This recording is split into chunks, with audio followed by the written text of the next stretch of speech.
Good day everybody, welcome back to the studio. Today it's just an extension on a little experiment that I did last week, where I poured some resin colors through an upside down bottle onto a board, and I sprayed some adhesive inside on top of all the colors, and I got some crazy cells from it. But I wanted to do another one without that spray, and I don't know why I sprayed it on there. God only knows, not thinking, just acting. So wanted to do one without it, without any additives, just the pigment. So I've got 6 colors here. 3 of them will be transparent, 3 opaque. I've realized that probably I had too much opaque in there for this piece, but it still turned out really awesome. But I think next time I would go with more transparent, less opaques. So I've got a pearl pigment. That blue there is a turquoise blue. That gorgeous yellow is a sunflower yellow. They're my transparents. And I also have the deep ocean green paste. That is also a transparent. And for my opaques, you will see shortly, I've got my angel white. That's the green coming in now. I've got the angel white as an opaque, cool mint, as well as my sassy red, which is an absolute beaut, as we would say here in Australia. It's a beaut colour, that's for sure. So that's my opaque as well. So this one here, I'm just showing you how transparent that looks. And I was also explaining in here, but I will do a video in depth about the transparent and opaque colours and the difference between them. So I think it's important to know the difference, and if it doesn't state on the on your label, then you can always easily test it out. So that's my cool mint coming in there now. Just doing a little bit of a mix, and you know, you can fast forward this bit. I actually did this for newbies, but then I decided just to speed it up and do a better one for the newbies, because I didn't you know, because I was in the moment and I didn't really you know, focus on everything that a beginner would want to know. So I figured I'll just cut that part out and just continue with this and show you the awesome effects that you can get if you're after cells and things. I'm usually not. Okay, so showing you here that I've got a bit of tissue paper inside the bottle, the lid of the bottle, the rim of the bottle, and you know, just so that the spray paint wouldn't, the spray adhesive wouldn't go inside my bottle and contaminate it. And then after, you know, a few seconds, I just pushed it out.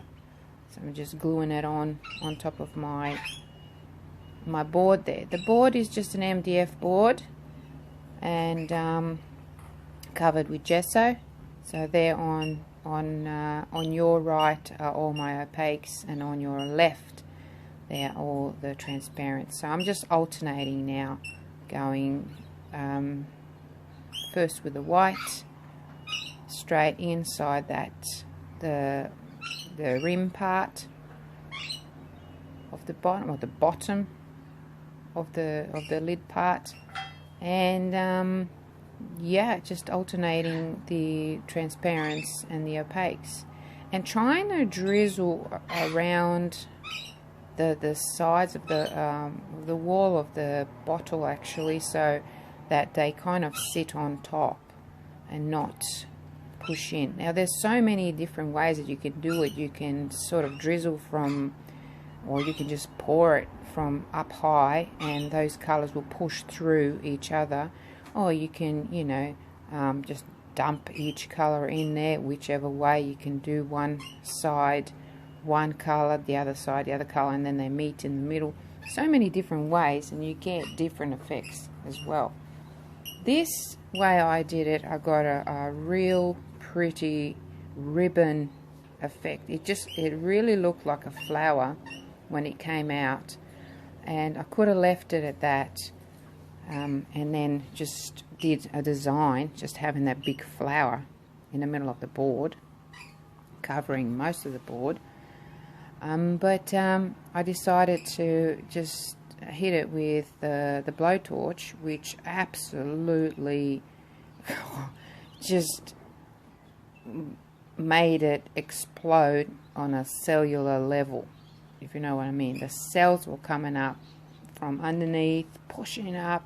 It's just because the air bubbles, they get stuck inside, and when you apply heat, it loosens the resin, and then it just the air bubbles come up and pull all those kind of thinner colors up to the top, and that's how you get those cells.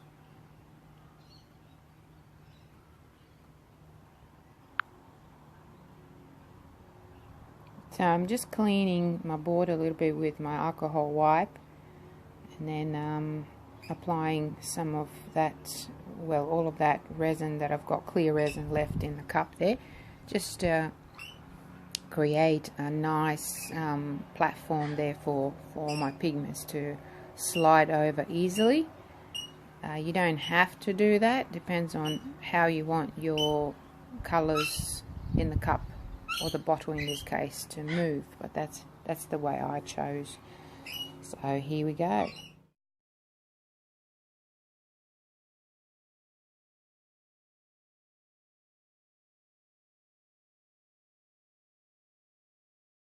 So there you go, you can see that the stuff is already happening in there.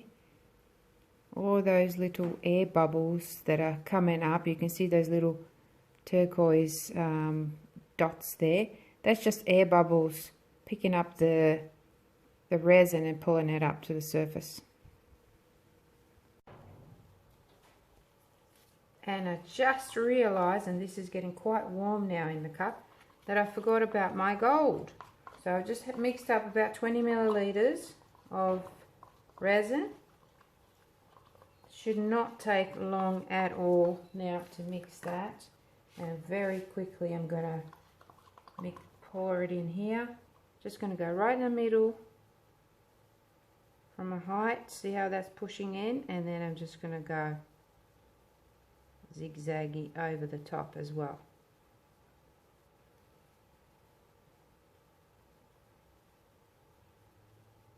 I'm going to leave some in the cup just in case I need to create some effects after. And it's recording. Okay, just a little jiggle. Okay, here we go. Straight up. Wow, look at that. Nothing's happening just yet, but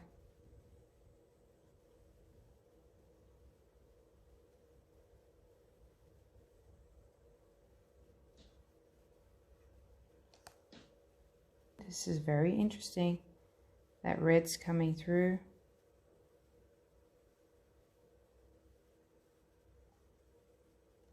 Okay. Oh, there's more of that red in there. Alright, I think that's, oh yeah, look at all that stuff happening. Now I need my other hand. Pop you in there. Okay, so look at that. Very interesting.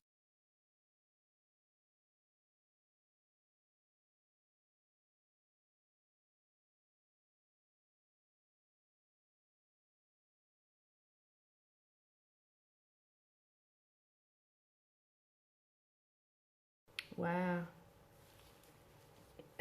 Interesting.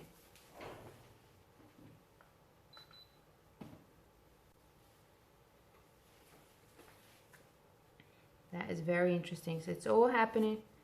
See those cells all by itself.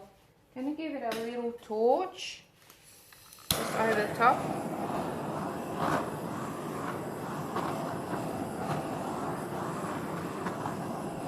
You see the torch is busting all those bubbles, and they're all coming up, and these are amazing, that gold. I'm gonna have to record some more with my other phone.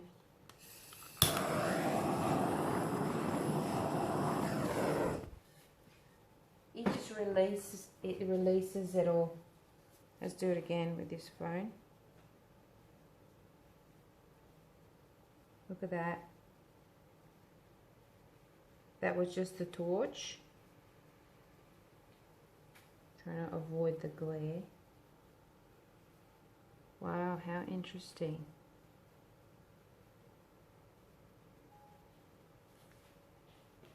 Okay, now that I've done that, I just want to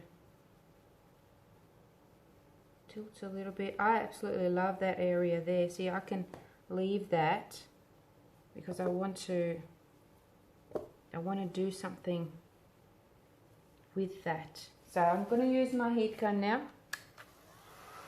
and I'm just going to open these cells up. That's all I'm going to do. So I'm going to go from a height on a low speed.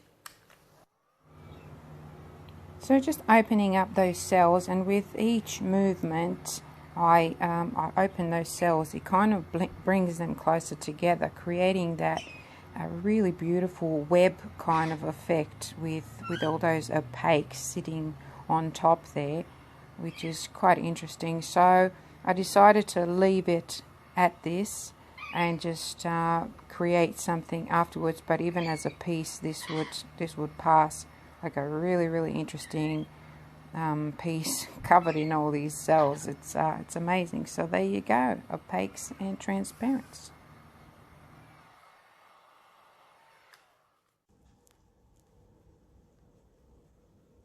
Look at that. That was just the torch.